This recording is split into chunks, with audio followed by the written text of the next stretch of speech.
내일 이제 2025년 1월 1일로 내 달력이 바뀝니다. 날짜가 바뀌죠. 근데 사실은 달라진 게 별로 없습니다. 별로 달라지는 거 없어요. 그냥 내일도요. 사실은 오늘하고 똑같은 하루예요. 동물들은 뭐 이런 거 구분을 안 합니다. 동물들은 내일도 그냥 똑같은 하루, 오늘도 똑같은 하루예요. 사람만 사실은 이 한 해를 보내고 새해를 맞는 것에 의미를 두는 거죠.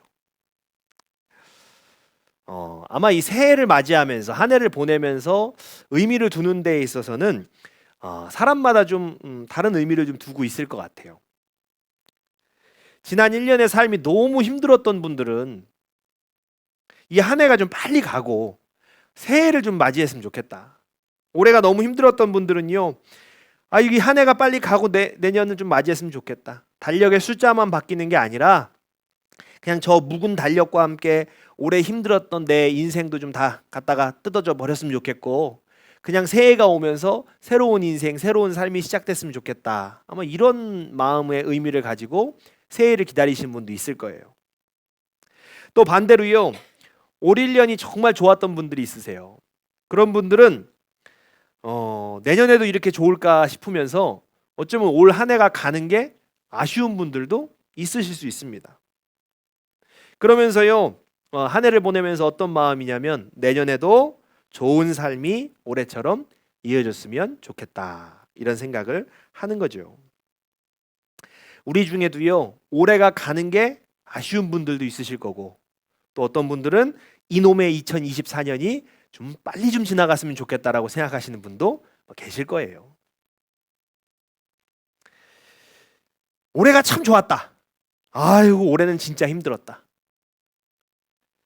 그러니까 이렇게 나누는 기준이 뭘까요? 올해가 좋았다? 올해가 진짜 이게 진짜 이놈의 2024년. 이거 나누는 기준이 뭘까요? 사실은요. 이걸 나누는 기준은 절대적으로 내 삶입니다. 그 기준은 내 삶이에요. 올해 나에게 좋은 일이 있었으면 올해 내가 정말 눈에 보이는 성과들이 막 열매를 맺었으면 그러면 올해는 어떤 한 해예요? 너무 좋은 한 해죠. 반대로요. 올해 힘든 일이 많았고 세상에 뭐 이것도 안 되고 저것도 안 돼서 되는 일이 하나도 없어서 성과가 없었던 한 해예요. 그러면 올해 별로다. 그러니까 내 삶에 어떤 일이 일어나느냐에 따라서 그 기준을 가지고 올해가 좋았다, 나빴다 판단을 하는 거죠. 평가를 내리는 거죠. 여러분의 1년은 어떠셨습니까? 여러분들의 2024년은 어떠셨어요? 이미 평가를 내리셨나요? 평가 끝내셨나요? 혹시 아직 그 올해에 대한 평가를 내리지 않으셨다라면 오늘 하나님께서 주시는 말씀을 가지고 올 1년을 돌아보실 수 있기를 권면드립니다. 오늘 전도서의 말씀, 이 본문의 말씀을 보면 솔로몬이 이렇게 이야기를 하고 있어요. 하나님께서 행하시는 일을 보라. 하나님께서 굽게 하신 것을 누가 능히 곧게 하겠느냐. 이렇게 말합니다. 이 말씀을 한번 우리 자세히 살펴보겠습니다. 하나님께서 행하신 일을 보라라고 할 때 이 보라가 라아라는 단어로 기록이 돼 있어요. 이 단어가 어떤 뜻이냐면 숙고하다라는 뜻이에요.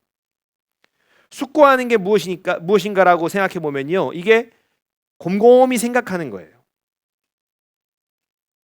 그러니까 솔로몬은요. 오늘 뭐라고 얘기하고 있냐면 하나님께서 하신 일을 곰곰이 생각해 보라는 거예요. 하나님의 하신 일을 곰곰이 생각해 보라. 사람들은요. 평소에 나를 기준 삼아서 내가 무엇을 했는지, 내가 어떤 성과를 냈는지, 그러니까 그런 것들을 기준을 삼아 가지고 내가 한 일을 가지고 생각하고 판단하기가 쉬워요. 내가 뭘 했을까? 내가 어떤 일을 했을까? 내 삶에 어떤 일이 일어났을까? 이것을 기준으로 판단하기가 쉬운데 그런데 성경은 오늘 뭐라고 얘기하고 있냐면 하나님께서 하신 일을 곰곰이 생각해 보라는 거예요. 하나님의 하신 일을 곰곰이 생각해 봅니다. 자, 그런데요, 곰곰이 생각해 보면 하나님께서 하신 일이 꼭 좋은 일만 있는 것이 아니더라는 거예요. 솔로몬이 이어서 이야기하는 게 이거예요. 하나님께서 굽게 하시는 것을 누가 능히 펼 수 있느냐. 굽게는 아바트라는 단어예요. 이게 꽈배기처럼 비틀어버리는 행동을 말하는 동사입니다. 또 다른 뜻이 하나 있는데 그 뜻이 뭐냐면 엎어서 전복시키다라는 거예요. 그러니까 오늘 본문의 솔로몬의 말은 뭐냐면 하나님께서 하신 일을 곰곰이 생각해 봐라. 곰곰이 생각해 보면 하나님께서 하신 일들에는 그분께서 꼬아버리신 일들, 엎어버리신 일들, 그런 일이 있다. 그런데 그걸 누가 다시 펼 수 있겠느냐? 누가 다시 되돌릴 수 있겠느냐? 아무도 없다. 이런 이야기를 오늘 하고 있는 거예요. 이 말은 그러니까 너무 자책하지 말라는 거예요. 동시에 이 말씀은요, 굉장히 도발적인 말씀이에요. 아니야, 하나님께서 꼬아버리셨는데, 하나님께서 엎어버리셨는데, 그럼 어떻게 할 거냐는 거죠. 하나님께서 엎어버리셨는데 내가 어떻게 되돌릴 수 있겠냐는 거예요. 그러니까 그건 너무 자책하지 말아라. 상당히 도발적인 이야기죠. 근데 이 말씀을 보면 우리가 한편으로는 그런 생각이 드는 거예요. 도대체 하나님은 왜 굳이 내 인생을 꼬시냐는 거예요. 그러니까 하나님처럼 크신 분께서 나같이 작고 아무것도 아닌 인생을, 그걸 왜 그 인생을 꼬아가지고 엎어가지고 굳이 뭐 하시겠다고 그걸 꼬고 계시냐는 거죠. 우리가 그런 의문이 드는 거죠. 성경에는요, 진짜 인생이 제대로 꼬인 인물이 등장을 합니다. 바로 요셉이에요. 요셉. 우리가 요셉을 부를 때 꿈의 사람, 비전의 사람 이렇게 부르는데 아니에요. 사실은 인생이 꼬인 사람이에요. 진짜 꼬일 대로 꼬인 사람이 요셉이에요. 또 좀 정확하게 이야기해 볼까요? 정확하게 얘기하면 요셉은요, 하나님께 꼬임을 당한 사람이에요. 요셉은 그 아버지 야곱의 사랑을 독차지하면서 행복하게 10대 소년으로서 살고 있었어요. 그런데 어느 날 꿈을 꿉니다. 그 꿈속에 어떤 꿈을 꾸냐면 형들이 수확한 곡식단이 자신이 수확한 곡식단에게 절을 하는 꿈을 꿔요. 근데 가만히 생각해 보면 이 꿈이라는 거, 이거 요셉이 꾸고 싶어서 꾼 게 아니에요. 사실 우리 중에요, 자기 전날 내가 오늘은 이 꿈을 꿔야겠다라고 생각을 하고 의지적으로 꿈을 꾸시는 분들은 없으시죠. 그 꿈 꾸라고 하면 예수 믿는 분들 전부 무슨 생각하시겠어요? 오늘 돼지 몇 마리 잡아야 된다 꿈에. 그리고 내일은 그 사러 가는 거예요. 제가 옛날에 돼지 많이 잡았거든요, 꿈에서요. 아무 일도 안 일어나요. 아직도 생생해요. 제가 돼지 2마리를 탁 품에 안고요, 와 잡았다 이랬는데 아무 일도 안 일어났어요. 그러니까 우리가 꿈꾸라고 그러면 의지적으로 꾼다 그러면 막 좋은 꿈 꾸고 싶겠죠. 근데 우리 중에 누구도 꿈을 의지적으로 꾸는 사람은 없어요. 요셉도 마찬가지입니다. 내가 다짐하고 이 꿈 꿔야지 하고 해서 꾼 꿈이 아니에요. 그러니까 요셉은 자기가 꾸고 싶어서 꾼 꿈도 아닌데 그 꿈 꾸고 그 꿈의 얘기를 했다가 형들의 분노를 사는 거예요. 야, 너 지금 무슨 얘기하는 거야? 지금 그 얘기는 너한테 우리가 절하라는 얘기야 뭐야? 완전히 미움을 사는 거예요. 안 그래도 형들 눈밖에 나 있었는데 이 요셉이 그냥 미움을 사가지고 애굽의 노예로 팔려버립니다. 요셉의 입장에서 보면 노예로 팔린 결정적인 계기가 뭐예요? 바로 그놈의 꿈 때문이에요. 그놈의 꿈 때문에. 내가 꾸고 싶어서 꾼 꿈도 아닌데 그 꿈 하나로 요셉의 인생은 완전히 꼬여버려요. 요셉은 노예로 팔려간 뒤에도요, 계속해서 원치 않는 삶을 살아갑니다. 시편 105편이요, 요셉의 이 삶을 이렇게 정리를 해요. 시편 105편 17에서 18절 말씀입니다. 자, 우리 한번 같이 보겠습니다. 시작. 주님은 그들보다 앞서 한 사람을 보내셨으니 그는 종으로 팔린 요셉이다. 사람들은 그 발에 착고를 채우고 그 목에는 쇠칼을 씌웠다. 아멘. 요셉은 종으로 팔렸고 사람들이 그의 발에 착고를 채웠고 목에 쇠칼을 씌웠습니다. 그러니까 요셉의 의지로 된 것은 하나도 없어요. 꿈을 꾸고 종으로 팔리고 감옥에 끌려가기까지요, 뭐 자기가 원해서 원한 대로 된 게 하나도 없어요. 그래서 요셉이 겪은 모든 사건이 수동태로 기록되어 있습니다. 그러니까 요셉은요, 이 모든 일을 당한 거예요. 세월이 지나서요, 요셉이 정말로 애굽의 총리가 됩니다. 온 세상에는 기근이 들었고 요셉의 형들이 정말로 요셉을 찾아와서 그 앞에 무릎을 꿇고 절하면서 곡식을 구하는 사건이 일어나요. 요셉이 17살에 꾼 그 꿈이 정말로 이루어진 거예요. 요셉은 그 후에요, 하나님께서 꼬아버리신 자신의 인생을 이렇게 해석을 합니다. 창세기 45장입니다. 창세기 45장 5절로 8절까지 우리 한번 같이 읽어보도록 하겠습니다. 시작. 당신들이 나를 이곳에 팔았다고 해서 근심하지 마소서, 한탄하지 마소서. 하나님이 생명을 구원하시려고 나를 당신들보다 먼저 보내셨나이다. 이 땅에 2년 동안 흉년이 들었으나 아직 5년은 밭갈이도 못하고 추수도 못할지라. 하나님이 큰 구원으로 당신들의 생명을 보존하고 당신들의 후손을 세상에 두시려고 나를 당신들보다 먼저 보내셨나니 그런즉 나를 이리로 보낸 이는 당신들이 아니요 하나님이시라. 아멘. 요셉은요, 자신이 겪은 모든 일이 하나님께서 자신을 애굽으로 먼저 보내서 총리가 되게 하기 위함이었다라고 이야기해요. 그런데요, 사실은 이 요셉의 그 말이, 요셉의 이 해석이 자신의 인생을 완벽히 이해한 건 아니에요. 완벽하게 해석한 게 아니에요. 요셉의 인생은 그의 생각보다 사실은 더 놀라워요.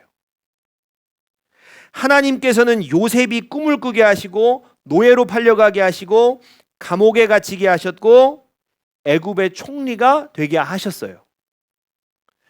요셉은 총리가 되고 곡식을 저장하는 정책을 펼칩니다. 그리고 온 세상에 기근이 들었고 그로 인해서 요셉의 형제들이 곡식을 구하러 애굽으로 올라옵니다. 그 이후에 요셉의 형제들은 애굽에 정착하게 돼요.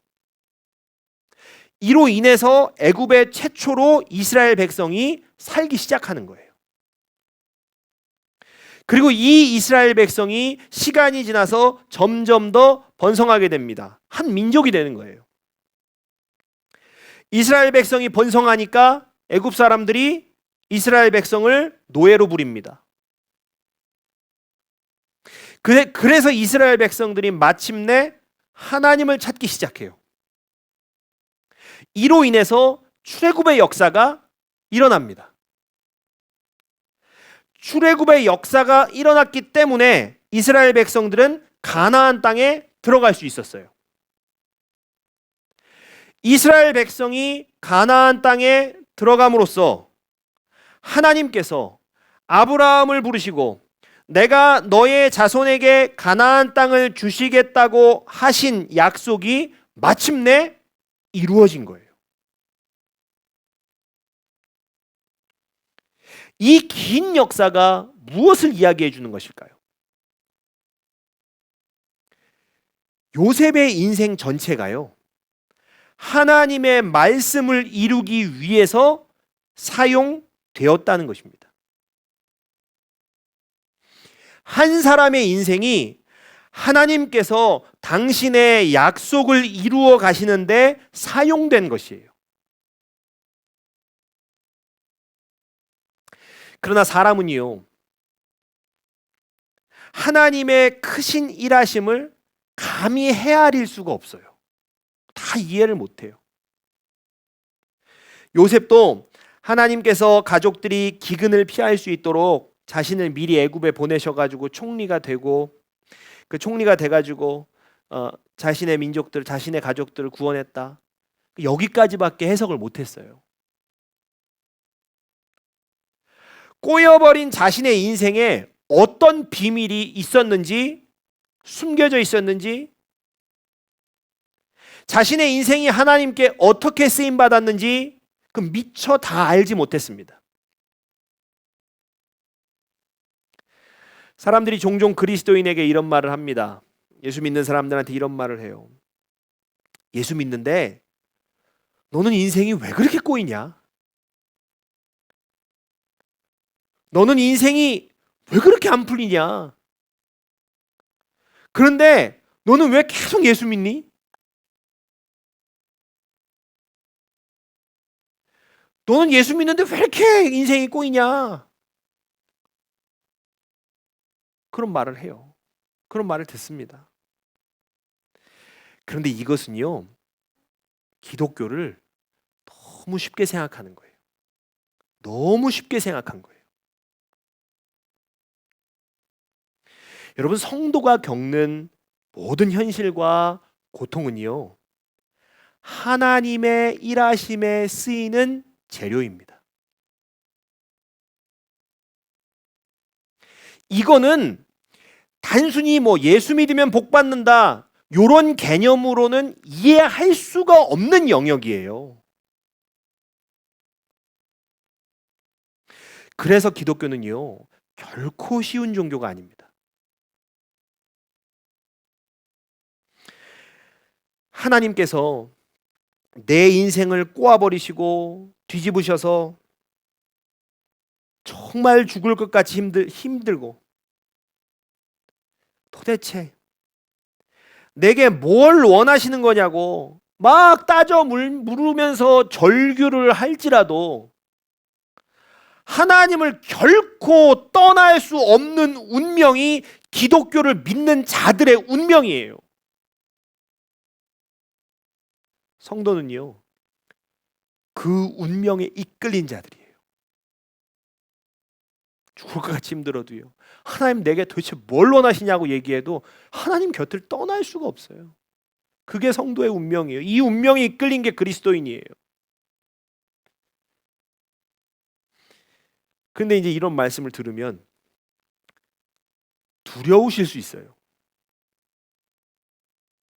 정말로 그런 삶을 살게 될까봐, 절규를 하면서도 하나님 앞에 떠나지 못한 인생을 살까봐 이 두려운 마음이 들 수 있어요. 두려워하지 마십시오. 왠 줄 아십니까? 여러분들은요, 이미 그런 삶을 살아오셨고요, 지금도 그 삶을 살고 계십니다. 여러분 중에요, 목사님, 저는 인생이 너무 편해요. 저는 정말 편하게 살았습니다. 어떤 어려움도 고통도 없었습니다. 라고 말씀하실 수 있는 분은 한 분도 안 계실 거예요. 그놈의 돈이 내 인생의 발목을 잡았고요. 자식 문제가, 가족 문제가 나를 괴롭혔습니다. 건강 문제가 나를 괴롭혔습니다. 여러분, 성도의 삶에는요, 언제나 고통이 동반되어 있습니다. 몸이 고통스럽거나, 관계가 고통스럽거나, 마음과 정신이 고통스럽거나,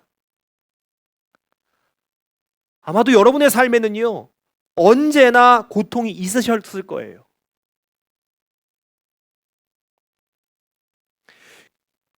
그런데 이 얘기가요, 내 삶에 언제나 고통이 있었다는 것, 이 이야기가 무엇을 의미하는 줄 아십니까? 하나님께서 내 삶을 꼬면 꼬는 대로, 내 삶을 뒤집어 엎으시면 엎으시는 대로 내가 그것을 온몸으로 받아들이며 살았다는 거예요. 하나님께서 내 인생을 불구덩이에 넣으시면 그 불이 꺼질 때까지 버텼다는 말이고, 나를 벼랑 끝으로 모르시면 그 벼랑 끝에서 떨어지지 않기 위해서 버텼다는 그 말입니다.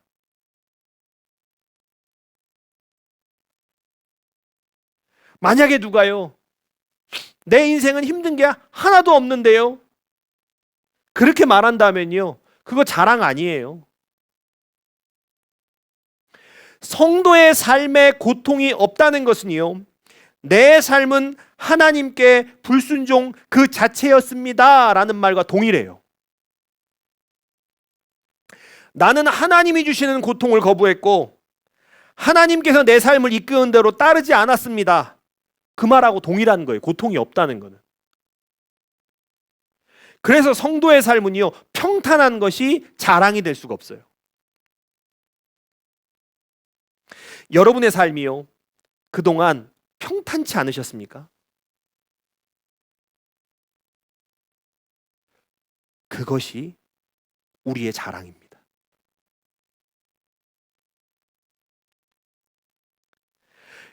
여러분, 지금까지 살아오시면서 성과라고 말할 만한 것들, 내가 손에 지금 쥐고 있어 갖고서는 좀 눈에 보이는 것들, 사실은 그런 것들은 자랑이 될 수가 없어요. 왜냐하면 그런 것들은요, 하나님께서 바람 한번 이렇게 훅 부시면 다 날아가고 없어요. 다 사라질 것들입니다. 그 자랑이 될 수가 없어요. 그러나 내가 겪어온 인생의 고통이라는 것은요, 나의 삶에 새겨져 있습니다. 바람이 불어도요, 사라지지 않습니다. 세월이 흘러서 조금 희미해질 수는 있지만 결코 사라지지 않는 것이 그것이에요. 우리가 훗날에 예수 앞에 설 때에요, 이 세상 모든 사람들이 심판받게 될 때에요, 그날 예수님 물으실 거예요. 네가 예수를 믿었다는 증거가 어디 있느냐? 여러분, 그 흔적을 보이셔야 돼요. 내 인생에 새겨진 고통의 흔적을 보여주셔야 돼요. 하나님께서 당신의 일을 하시기 위해서 내 인생을 꼬아버리시고 엎어버리시고, 그래서 우리가 깨지고 부딪히고 고통당했던 내 인생의 흉터들, 그걸 하나님 앞에 보이셔야 돼요. 그게 바로 내가 성도였음을 보여주는 증거입니다. 그러므로 여러분의 삶을요, 사람의 기준으로 평가하지 마세요. 올해 내게 어떤 이득이 있었는가? 내가 어떤 성과를 냈는가? 어떤 좋은 일이 있었는가? 그런 사람의 기준으로 여러분의 한 해, 여러분의 삶을 평가하지 마십시오. 성도의 삶은요, 사람의 기준으로는 헤아릴 수가 없습니다. 올 한 해 하나님께서 우리의 인생에 꼬아버리신 일들, 하나님께서 뒤집어 엎어버리신 일들, 그것들을 잠잠히 묵상해 보십시오. 내 마음을 아프게 했던 것들, 나를 화나게 하고 두렵게 했던 것들, 그 모든 것들이요, 나는 감히 다 알 수 없습니다. 그러나 하나님의 일하심의 재료가 된 거예요. 그러므로 여러분의 인생을 별거 아닌 인생으로 생각하지 마십시오. 여러분이 성도로 부름받는 순간부터 여러분의 인생은요, 여러분 혼자 잘 먹고 잘 살면 되는 인생에서 떠난 거예요. 그런 인생이 아닌 거예요. 그런 존재가 아닙니다. 나 혼자 잘 되면 올해 좋았고, 나 혼자 잘 안 되면 올해 나빴고, 이렇게 스스로 생각할 수 있는 그런 존재가 아니에요. 세상의 주관자이자 역사의 주인 되신 하나님께서 당신의 세상을 만들어 가시는데 가장 필요한 핵심 재료가 성도의 인생이라는 거예요. 바로 여러분의 인생이 그렇습니다. 집 하나 지으려면 얼마나 많은 재료가 들어갑니까? 하물며 하나님의 나라를 만들어 가는데 얼마나 필요한 재료가 많겠어요.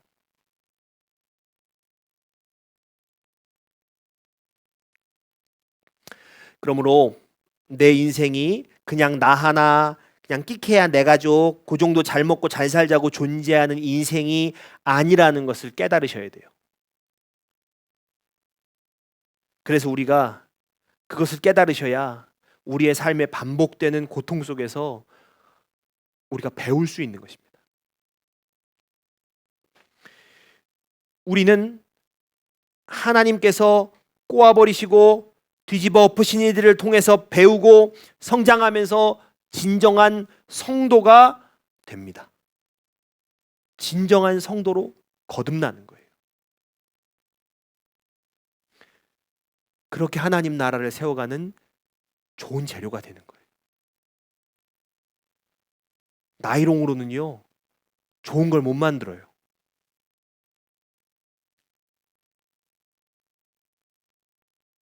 그냥 나일론 신자들 그 신앙, 그 믿음으로는요, 그 인생으로는요, 하나님 나라를 만들어갈 수가 없습니다.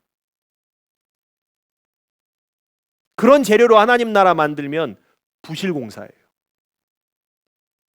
그래서 하나님은 좋은 재료를 찾으세요. 좋은 재료는 진정한 성도로 거듭난 사람의 인생이고요. 여러분, 우리 내일이면요, 새로운 한 해를 또 선물로 받습니다.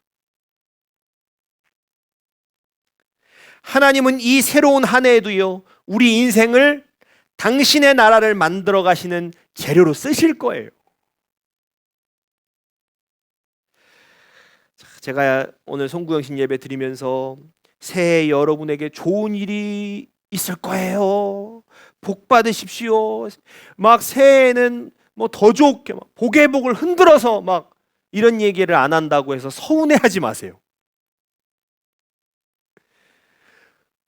사랑하는 우리 성도님들은 이제 그렇게 나약한 존재가 아니에요. 여러분은 이미 벼랑 끝에서도 죽지 않고 살아온 인생입니다. 하나님께서 이끄시는 대로 산전수전 다 겪으신 인생이에요. 이렇게 단련된 여러분들은요, 이렇게 단련된 여러분의 인생은요, 이제 놀라운 힘을 가졌습니다. 어떤 상황이 오더라도 여러분의 인생은 무너지지 않습니다. 여러분의 삶에 새겨진 고통의 흔적을 보십시오. 그것이 여러분들이 성도임을 증명하는 거예요. 성도의 삶은 결코 지지 않습니다. 세상이 아무리 우리를 때려 눕히려고 해도요, 성도는요, 항복하지 않아요. 예수께서 내가 세상을 이겼노라고 선포하셨기 때문에 성도는 항복할 일이 없는 거예요. 그러므로 새해에도 성도의 삶을 살아가실 수 있길 주의 이름으로 축복합니다. 성도, 그 거룩하고 아름다운 이름으로 계속해서 여러분의 인생을 살아가실 수 있기를 축복합니다. 실패와 고통이 없는 인생을 살려고 하는 게 아니라 내 실패와 고통까지도 사용하시는 하나님을 경외하는 인생이 되시기를 주의 이름으로 축복합니다. 아멘. 우리가 찬양하고 기도하겠습니다.